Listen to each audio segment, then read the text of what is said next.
പ്രധാന വാർത്തകൾ ഒരിക്കൽ കൂടി. സാധനങ്ങൾ വിൽക്കാനെന്ന പേരിൽ പകൽ സമയങ്ങളിൽ വീടുകളിൽ കയറി ലൊക്കേഷൻ നോക്കി വെച്ച് രാത്രി മോഷണത്തിന് ശ്രമിച്ച 2 അപരാധികളെ ഇന്നലെ പോലീസ് അറസ്റ്റ് ചെയ്തു.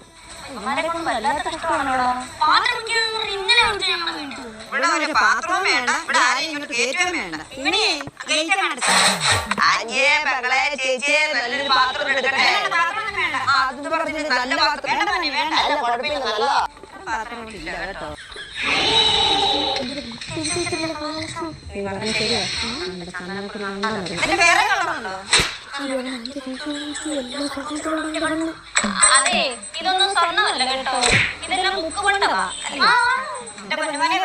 ഇതെല്ലാം സ്വർണ്ണമാണ്. ഞാനും എന്റെ ഭർത്താവും കഷ്ടപ്പെട്ടുണ്ടാക്കി. ഇവിടെ കയ്യിലും കഴുത്തിലും കിടക്കുന്ന സ്വർണ്ണമാണ്. ഇവിടെ കൊണ്ട് ഒരു പ്രയോജനം ഉണ്ടായിട്ടില്ല മോനെ ഇതുവരെ. ഞങ്ങള് രാത്രി ഉറങ്ങാറില്ല കേട്ടോ. നമ്മൾ ഉറങ്ങത്തില്ലല്ലോ. നീ എന്താ മൂങ്ങിയോ?